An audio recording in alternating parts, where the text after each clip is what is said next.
Martinez Zogo, qui l'a donc tué? Si jusqu'à présent, on a voulu vous raconter des bobards sur 1, 2, 3, 4, 5e commando, après des enquêtes, on trouve juste que tout cela, ce n'était qu'un commando divisé en plusieurs groupes. Mais cependant, qui a joué quel rôle? Et pourquoi est-ce que rapidement on a mis la main sur les assassins, les gens de la DGRE et surtout d'Anoui? Certains ont parlé du BIR ou encore d'autres infiltrations, mais l'assassinat de Martinez Zogo était connu. L'assassinat de Martinez Zogo pouvait être empêché, mais ils n'ont pas voulu le faire. Bien au contraire, ceux qui étaient concernés et ceux qui avaient l'information ont été protégés pendant l'enquête, ont même été exfiltrés. Lorsqu'on constitue justement la composition de ce gang, parce qu'il ne faut pas parler de DGRE, beaucoup d'hommes en tenue ont été impliqués. Et je vous ai parlé du lieutenant, enfin, de l'adjudant-chef Ngambi.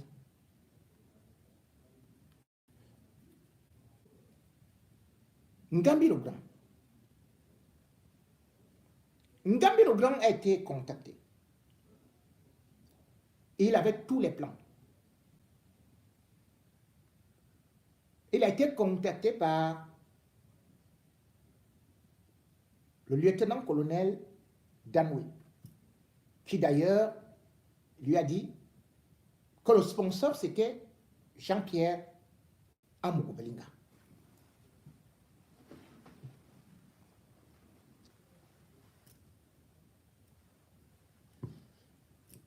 Il attendait aussi sa part. Mais sa part n'est pas venue comme il l'attendait. Et à un certain moment, il savait exactement le jour et comment ça allait se passer.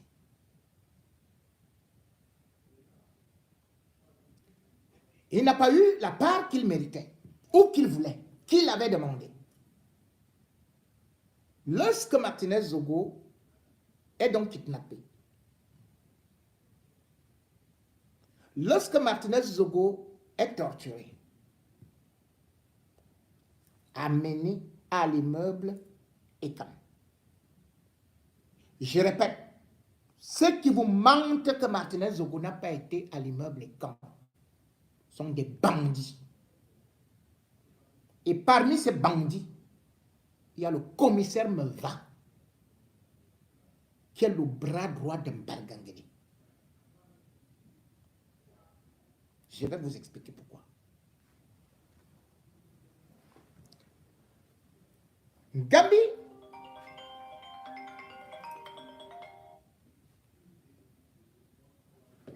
est donc celui-là qui sera le premier à trahir le groupe. Celui qui est actuellement nommé à la DGRE, le colonel Elundu, a bien vu, reçu tous les messages. Tout était clair et détaillé. Lorsque Ngambi, après l'assassinat de Martinez, ou bien quand on le cherche, avait dit, malheureusement, il a laissé d'abord l'assassinat se passer. Et comme il n'avait pas eu de l'argent, avec la colère, il va verser. Cet élément,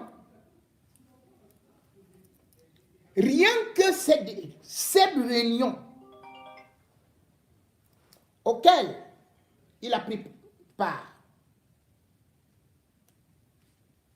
devrait faire qu'il ne soit plus crédible et qu'il soit arrêté. Veuillez m'excuser.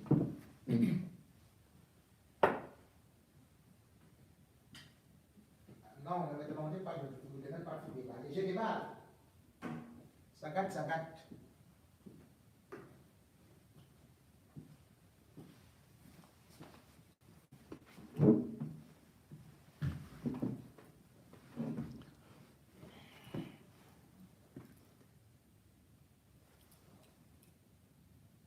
J'ai dit Gambie, le grand.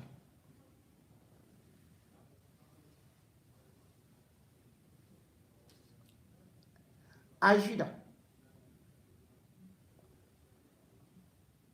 Et pourquoi? Parce que Gambie le grand a construit Aodia.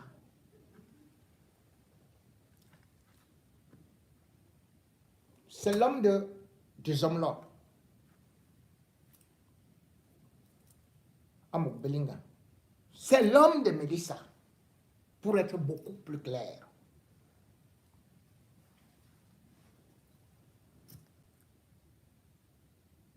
Gambi le Grand sera exfiltré de la commission. Et c'est là où vous devez demander au colonel au Toulou pourquoi. Et surtout au commissaire du gouvernement, Belinga Serla. Pour qu'il ne soit pas arrêté, parce qu'il était l'homme clé qui a préparé tout avec Danoué. Ils vont décider l'exfiltrer au Tchad comme attaché militaire en se disant que on finit d'abord l'affaire, après il revient. Mais l'affaire n'étant même pas terminée, voilà le même Gambi qui est déjà revenu. Chef d'escadron d'un Coltin. Mais il se retrouve maintenant dans l'affaire Ngakam. Là, il ne savait pas. Là, il n'est pas cité. Et je vais vous dire que ce monsieur se trouve dans plusieurs coups, y compris celui de l'agression, non seulement de Sylvain Bondon, que je vais vous raconter dans le prochain épisode, mais aussi celui qui a enlevé Paul Tchouta. Quand vous voyez qu'on a amené Paul Tchouta au Dia,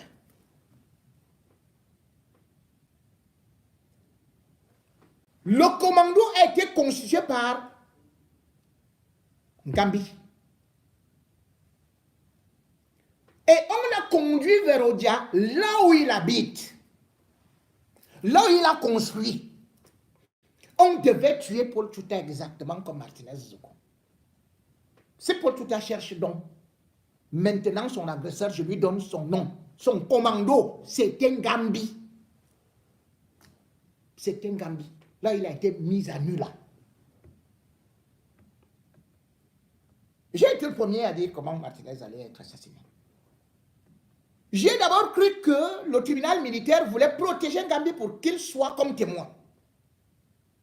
Or, Gambi n'est pas cité comme témoin. Mais pourquoi il sort de l'affaire?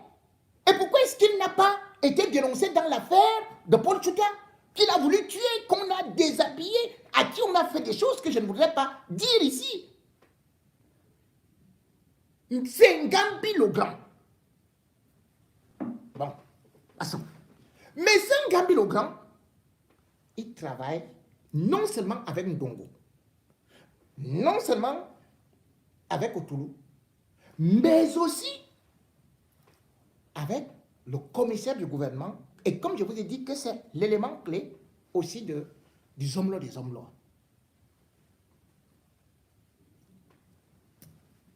Dans les transports d'argent, c'est toujours entre lui, Mélissa. La nuit de l'enlèvement et de l'assassinat de Martinez Zogo, les hommes-là se trouvent chez lui. Et on lui dit que la cible est déjà prise. On vient donc avec Martinez à l'immeuble Ekan.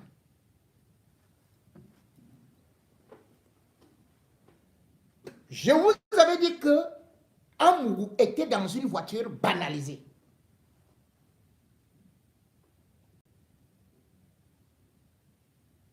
Qu'il était accompagné.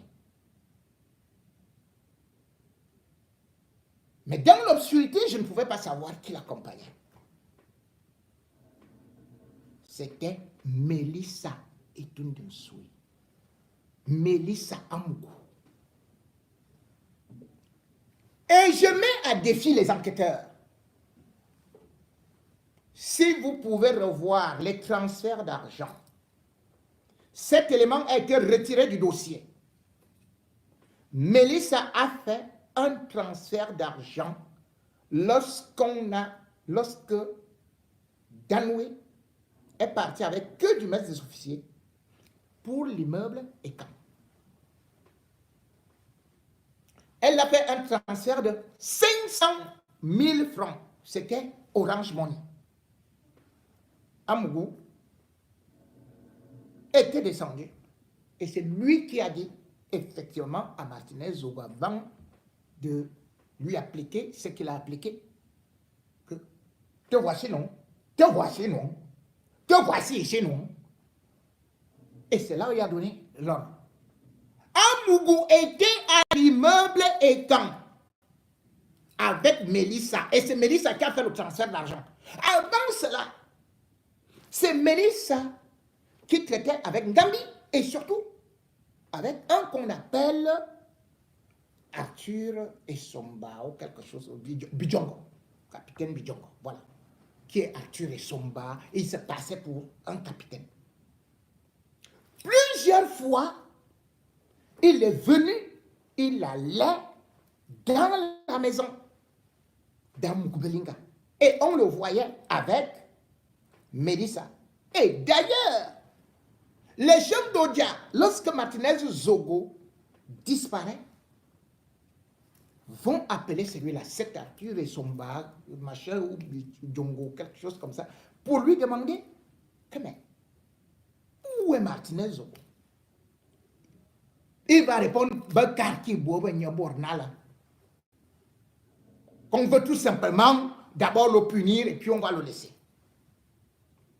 Et quand les chefs d'Odia, le chef Mani, je donne le nom, va lui demander que voilà, on a alors annoncé qu'il est mort. Mais il va tout simplement dire que, comme tu as entendu là, ce sont les gens de Mélissa. Ce qui est grave dans cette histoire, c'est que il y a les vidéosurveillances qui ont capté cette image, ces images.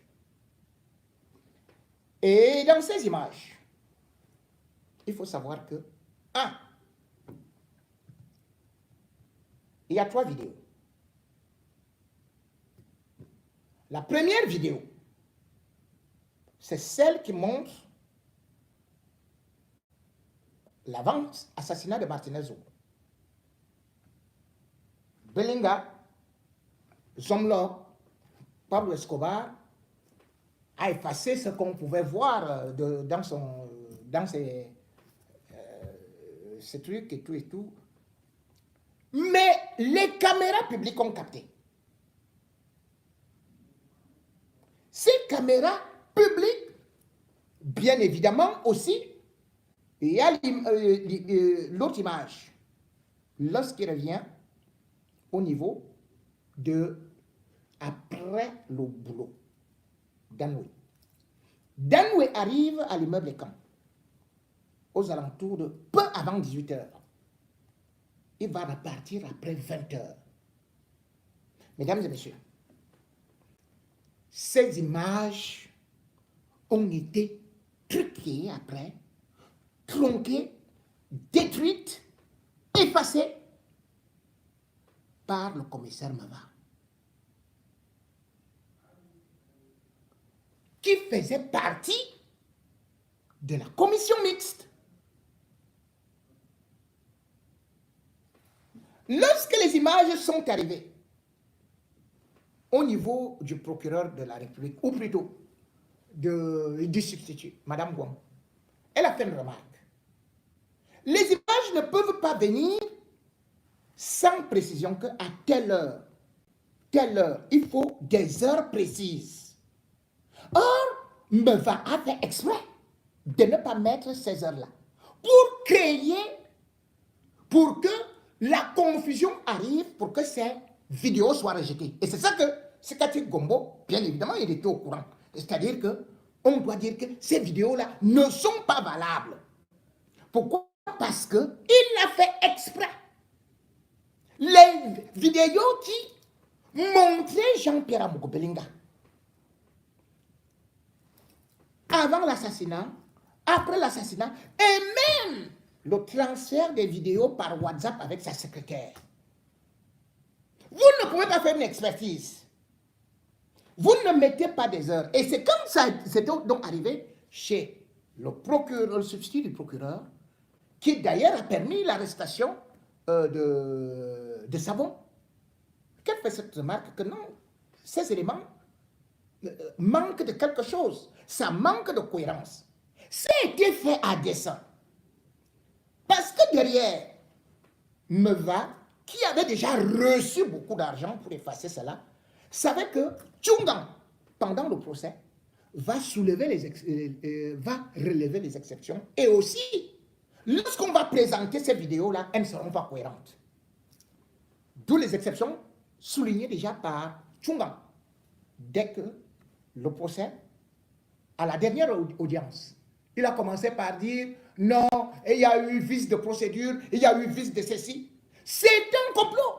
On a retiré toutes les preuves que Mélissa était là.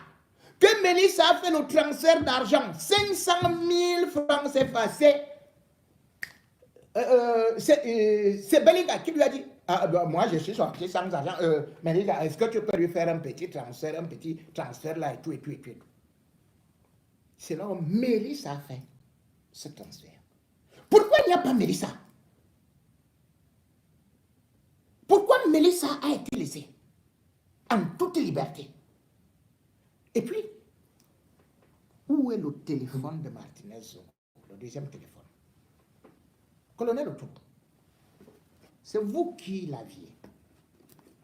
Il faut que ce téléphone sorte. Vous savez de quoi est-ce que je parle? Et aussi le téléphone d'Amogo-Belinga, que vous avez dit que c'est perdu là. La secrétaire l'avait. Elle était au village. Vous avez récupéré ce téléphone-là. Il doit sortir. Parce qu'on doit aller dans des détails dans cette affaire. Manoron. Parce que, je reprends ici, les effets saisis au premier domicile du nommé Amogo-Belinga. Je ne vais pas tout citer. Je sais qu'il y a déjà 3 laptops, dont le premier de marque HP. Il faudrait que vous présentiez toutes ces pièces et surtout que ce ne soit pas vide. Je sais que ce n'est pas chez vous que ça a été beaucoup plus détruit. C'est plutôt d'abord aussi, et c'est très important, chez le commissaire du gouvernement, Belinga Serlan, qui a joué et joue encore un très mauvais rôle. Belinga Serlan, comme je le dis, ces effets qui ont été saisis à l'immeuble Ekan. Je ne vais pas citer tout le reste de 4 téléphones portables, 3 Android. Voilà les effets d'Amogo-Belinga. Un disque dur externe de couleur noire, 2 DVR, dont le premier portant mention 1 et l'autre 2. Un spreader, machin, une vidéo, converteur, un multi-switch, de couleur blanche, une unité centrale de marque HP, 4 cartes mémoire de capacités diverses, une tablette de marque Apple, 7 clés USB de marque Faster Imitation, sans disque et sans coque, Faster machin et tout, un poste radio émetteur récepteur de marque Kirizion. Bon, des effets saisis au sein de l'immeuble ICANN. Les 2 serveurs NVR, un téléphone de marque iPhone de couleur noire, un disque dur externe noir. Je voudrais qu'on me dise là où cela est parti. Et le deuxième téléphone, justement, de la secrétaire. L'expertise du téléphone de Bijanga Bobikoro n'a toujours pas été bien faite. Pourquoi vous n'avez pas demandé le complément de cette expertise? Parce que on sait tout simplement que le numéro WhatsApp, il n'y a eu qu'un seul numéro que vous avez essayé de mettre là, où il a eu à échanger avec qui là?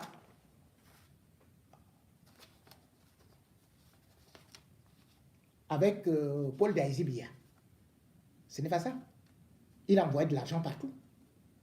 Et même ici en France. Quelle est cette expertise-là? Il a envoyé de l'argent, même à son beau-père. Et puis, la transcription d'un échange téléphonique du 25 octobre 2022 entre Bijongo, alias Capitaine Essomba, et Amogo Belinga Jean-Pierre, c'est où? Amogo a dit qu'il ne connaissait pas Bijongo. Et il y a bien une transcription.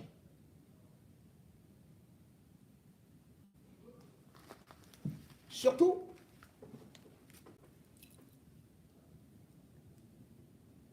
Bijongo, qui est le neveu d'Amogo Belinga, a appelé Martinez Zogo à 18h, le jour de l'enlèvement, pour le compte d'Amogo Belinga. C'était pourquoi? C'était pour rien. Ce n'est pas lui qui est parti rencontrer Amougou et Martinez Zogo. Bon. Le CD de cet échange téléphonique du 25 octobre entre Bijongo, alias Capitaine Essomba, et Amougou Belinga, il faut que nous ayons ça. Je sais pourquoi. Je parlerai plus tard. Mais surtout, il faut que le peuple camerounais ait les 2 téléphones. Monsieur le commissaire du gouvernement de Martinez Zogo, il y a un qui est XOS Dolphin et il y a un petit Nokia.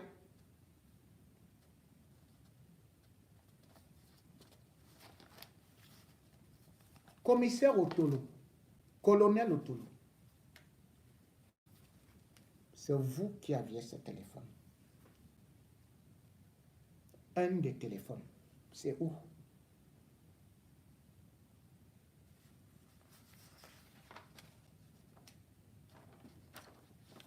C'est vous qui aviez un des téléphones. Si vous ne voulez pas répondre, je vais donc vous afficher. Mais,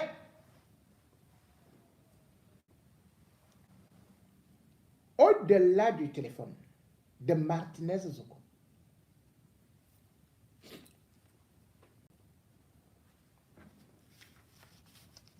il y a eu ce qu'on appelle la fausse libération. Et dans les audiences de maintenant, Maître Tchungang ne fait qu'évoquer ça. Que le juge Sikoti Gombo avait libéré non seulement Eko, mais aussi Martinez, mais aussi Amougou Belinga, et qu'il exige que ses clients soient libérés. C'est la même chose qu'Eko utilise. Bien évidemment, il y a des intérêts parce que, quelque part, aujourd'hui,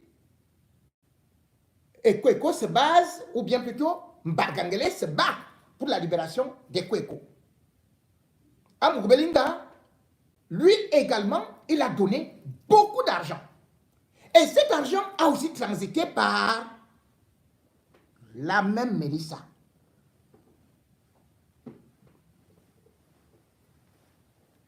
Et deux personnes qui sont actuellement non seulement assises, une au niveau de la collégialité, l'autre sur le banc du ministère public.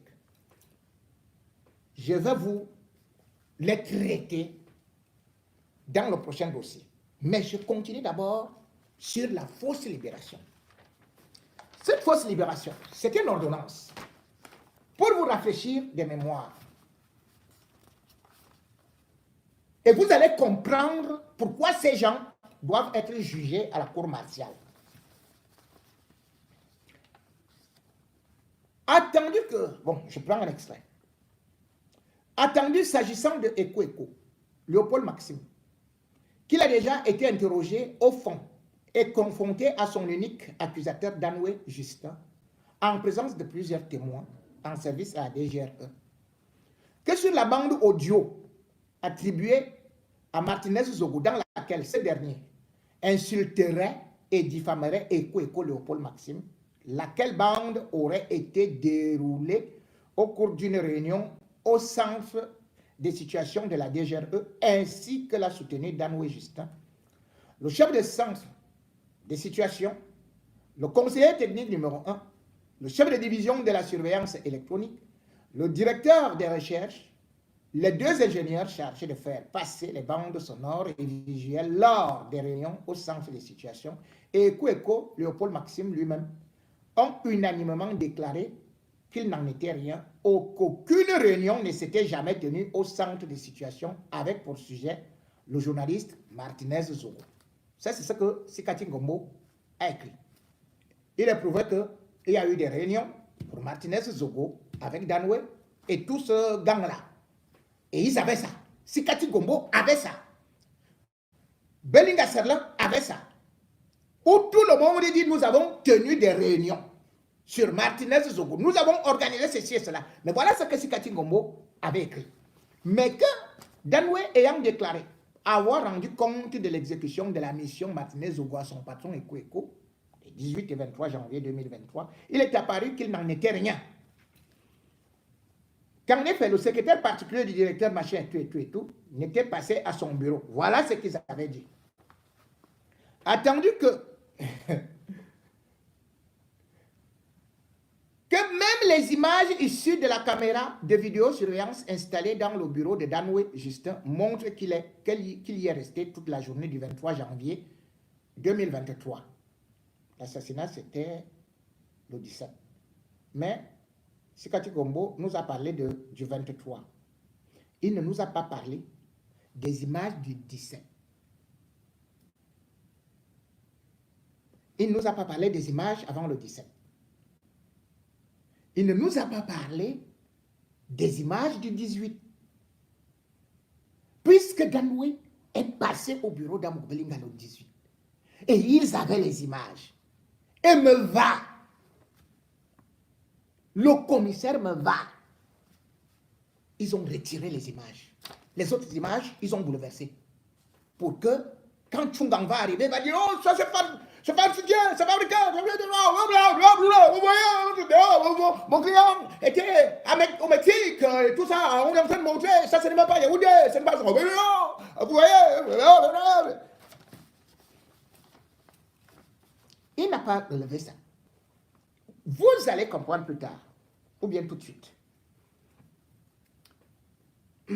Attendu que ces interrogations, ces interrogatoires et confrontations, aucune charge n'a été relevée contre Ekweko de Paul Maxime qui soit de nature à justifier son maintien en détention. Attendu, pour ce qui est de Amour Belinga Jean-Pierre, qu'il a été interrogé au fond et a réfuté les faits mis à sa charge, que sur les numéraires prétendument remis à Danoué Justin pour financer l'opération, Danoué a déclaré que Amougou Belinga lui avait donné la somme de 2 millions de francs CFA pour ses besoins personnels, ainsi qu'il avait l'habitude de le gratifier de diverses sommes d'argent presque chaque fois qu'il allait rendre visite à ces derniers. Là, ça commence à devenir maintenant important. Que Danoué, du reste, précise que Amougou Belinga ne pouvait pas lui donner une quelconque mission concernant Martinez Zogo, car n'en ayant pas qualité. Voilà un premier mensonge. Que Danoué a déclaré ça. Que d'ailleurs, lors de la visite de Amougou Belinga, la mission Martinez Zogo avait déjà commencé. Attendu que, lors de son interrogatoire au fond, Danoué Justin a disculpé. Suivez bien. Lors de son interrogatoire au fond, Danoué Justin a disculpé Amougou Belinga Jean-Pierre et déclaré que cet inculpé n'était en rien impliqué dans l'arrestation, la séquestration et la torture de Martinez Zogo. Voilà ce que Sikati Gombo écrit. Que la bande visuelle versée au dossier au cours de l'enquête préliminaire et supposée l'incriminer comporte des incongruités qui en altèrent la véracité et partant la recevabilité. Voilà donc là où tout s'est joué. La bande vidéo. Voilà donc le rôle de Meva. Voilà donc le rôle du commissaire Meva. Mais ça ne s'arrête pas là. Pourquoi cette ordonnance?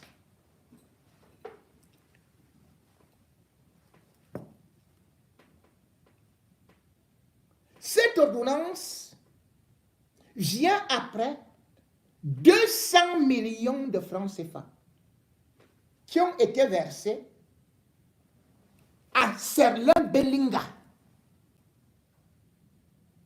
par Melissa. Rappelez-vous que quand Amougou Belinga était même encore seulement en cellule au groupement. Au groupement, hein. Serlin Belinga avait déjà signé l'autorisation de visite. Autorisation de visite à Belinga, qui était gardé à vue, hein? Mais le procureur était déjà intervenu. On n'avait même pas encore présenté Amougou Belinga chez le procureur, que le procureur, lui, il avait déjà donné l'autorisation à une fille poilue là, qui aujourd'hui, elle est aussi entrée dans la police, je vous le dis. Hein. Elle est entrée à la police par qui? Commissaire Meva. C'est elle qui est donc partie. Elle a négocié, mais par la suite, comment l'argent allait sortir? Mélissa n'allait pas donner l'argent à sa coépouse. C'est donc là où Mélissa va partir remettre 200 millions à Belinga Serlin. Belinga Serlin va bouffer les 200 millions. Parce que Belinga Serlin est convaincu que c'est lui qui doit faire le travail. Et que dès que lui, il aurait retiré les éléments comme il a retiré, eh bien, Sikati va se retrouver, il va dire que bon, il n'y a rien, et tout, il va... Sikati durcit. Au départ, Sikati durcit. Maintenant donc, Amougou est informé que Sikati est en train de durcir. C'est là où il réactive Mélissa. On va donc sortir le milliard. En promettant encore un autre milliard après la libération. Mais cependant, Sikati s'oppose à ce qu'on verse de l'argent à Belinga Serlin. Sikati fait entrer en jeu le directeur de la justice militaire qui s'appelait Sipa.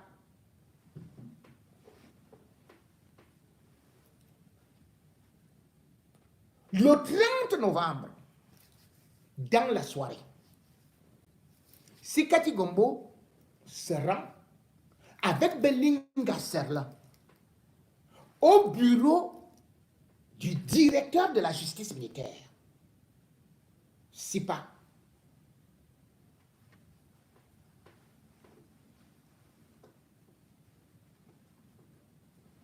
Ils font donc le plan qu'ils doivent écrire tout ça.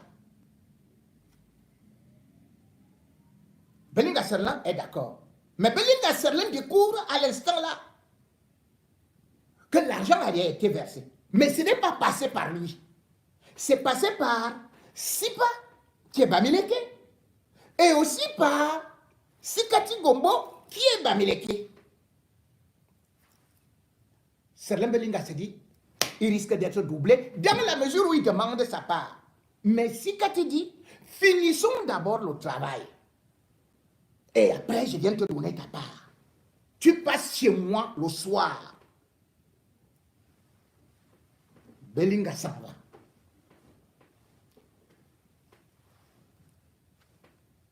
Sikati finit de rédiger comme il s'était entendu avec SIPA. Il rédige. Il faut libérer Amgo. Entre-temps,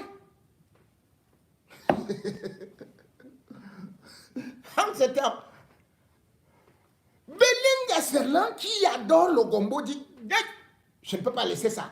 Dès que Amgo sort, je n'aurai plus rien. Il commence donc à dire, c'est fini. Les Bamileke sont déjà en train de tuer le dossier. Il court au ministère de la Défense. Il va, en transpirant, il voit le colonel Ngolo Ngomba.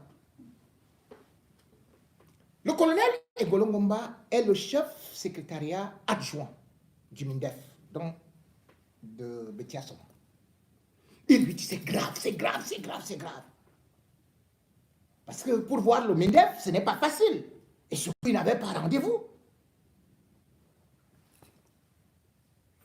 Il dit, je dois rencontrer le ministre, je dois rencontrer le ministre. Il y a quelque chose que les Bamileke sont en train de vouloir faire sur le dossier Amourou, c'est grave.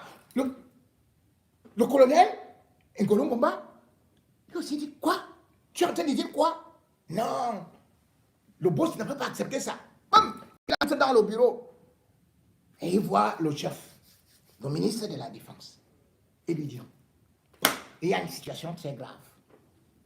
C'est comme ça donc que le ministre fait entrer Belinga Serlan. Belinga Serlan vient donc verser tout. Waouh!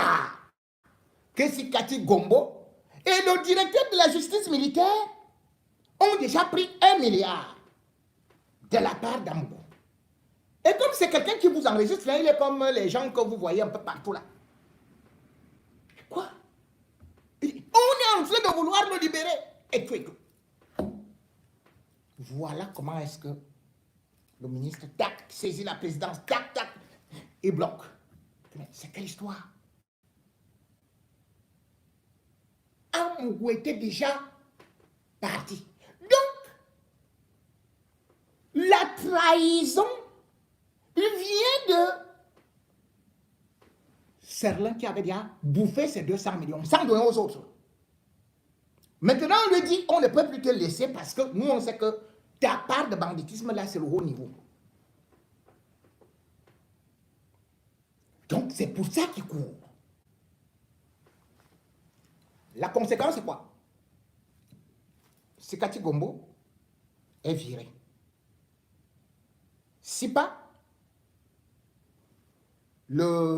SIPA, lui aussi, il est viré. Le directeur de la justice militaire. On fait donc maintenant, on nomme maintenant Jofak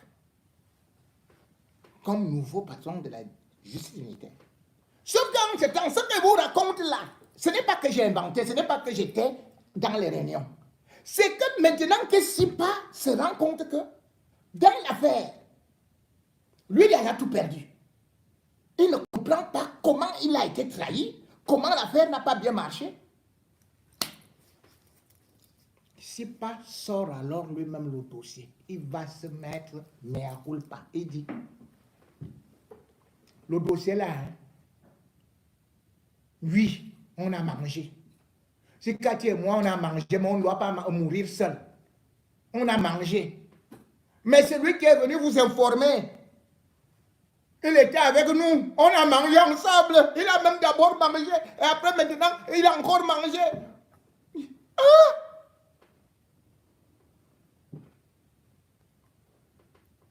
Donc, là où vous voyez Serlin Belinga, quand vous regardez un certain nombre de choses qu'il a déjà eu à poser dans ce dossier, c'est très grave. Vous vous rendez compte?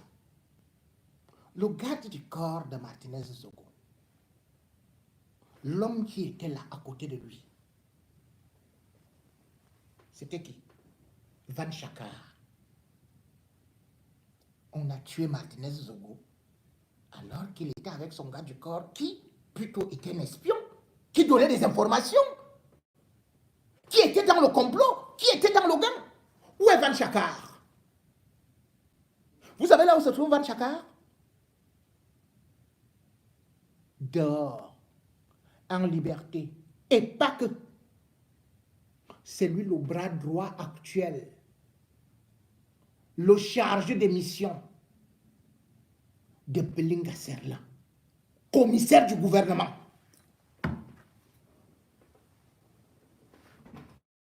Demandez où se trouve Van Chakar.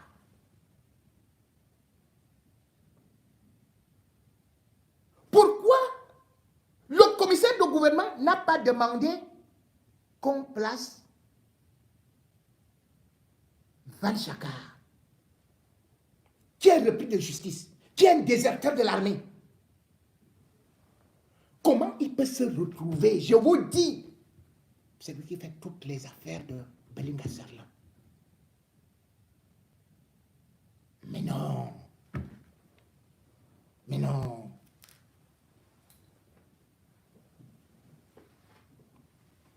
On ne peut pas être méchant jusqu'à ce niveau-là. Donc le dossier est déjà vicié. Il a déjà mangé de l'argent. Tout ce que vous voyez là, Mougou, rigole et tout. Mais c'est parce qu'ils savent. Comment il n'a pas pris Mélissa? Comment Belinga Serlin a fait, et avec les Sikati Gombo, pour aller avec ce dossier-là, nous dire que Bidjan à gauche, Bidjan à droite doit être dehors. Mais il est accusé de complicité de torture. Tous les autres qui sont aussi accusés de complicité de torture, séquestration, et ils sont dedans. Parce que lui aussi, c'est l'homme qu'on tient pour venir encore verser un peu d'argent, pour faire ceci et cela. L'argent ne fait que monter des montagnes. Posez-vous la question, je vous la pose. Monsieur le ministre, vous êtes le seul peut-être, avec certainement Bia, à vouloir que la lumière soit faite sur l'affaire Martinez-Zogo. Rétablissez un certain équilibre. Et on parle de Ngwan qui est ceci qui est la nièce de Laurent Esso. Oui. Mais Serlin Belinga et tous les autres là, ils sont du même camp également. Et lorsqu'on voit ce qui est en train de se passer, ils vont libérer. Et ils vont libérer les hommes là des hommes là. Et ils vont le libérer. Prescrivez une enquête. Monsieur Serlin Belinga, qui vous a donné de l'argent pour construire les tours jumelles à Minkan?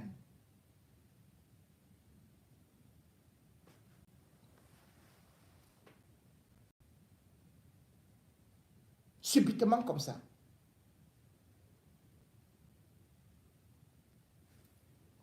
Monsieur Sharon Bellinga,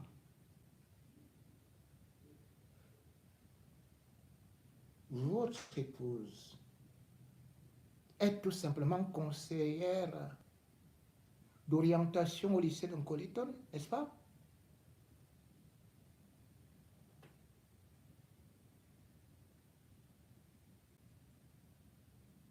Elle fait comment pour voyager trop à gauche et à droite? Et surtout, pourquoi est-ce que l'adjudant Gambi se retrouve dans tous les dossiers, vous l'utilisez alors qu'il ne travaille pas là-bas, ni à la Légion, ni au tribunal militaire?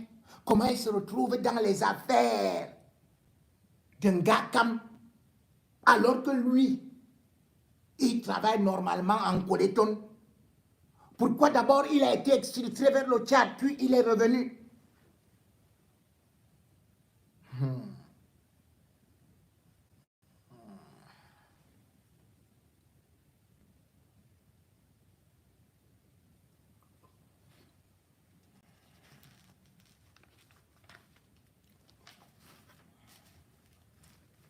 Je voudrais vous relire certains documents, mais ce sera dans un autre dossier parce que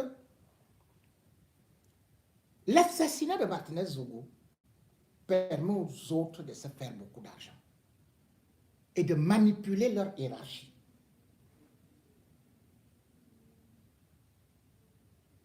Et cette manipulation, vous allez la voir dans la composition de ce tribunal militaire qui, comme je vous le dis, rien ne pourra plus avancer.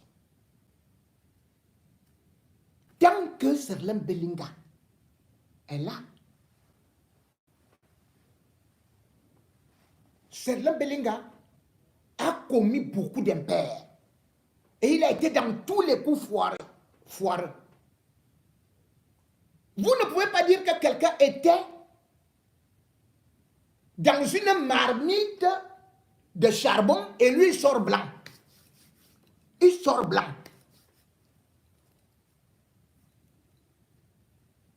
Vous comprenez? Beaucoup plus lorsque les éléments qu'on va demander, et surtout la partie civile, va découvrir qui est le vrai Serlem Bellinga, qui n'est que un bras armé de Amoko Bellinga, et qui, il faut le dire, est devenu très puissant financièrement, mais présente les autres comme étant les bandits dans cette affaire-là. D'ailleurs, actuellement, je crois qu'il doit être en guerre, pas seulement avec Mme Wong, mais avec plein de gens au niveau du tribunal militaire. Je vais y revenir pour la prochaine fois. Mais j'attire juste l'attention ici des autorités camerounaises, des responsables et de ceux qui peuvent encore rattraper le tribunal militaire, de bien mettre leur verre pour voir que l'affaire Ngakam, l'affaire Martinez-Zogo, ce sont les mêmes gens, les mêmes éléments qui ont volé des éléments et qui aujourd'hui sont en train de manipuler l'opération pour que justice ne soit jamais rendue.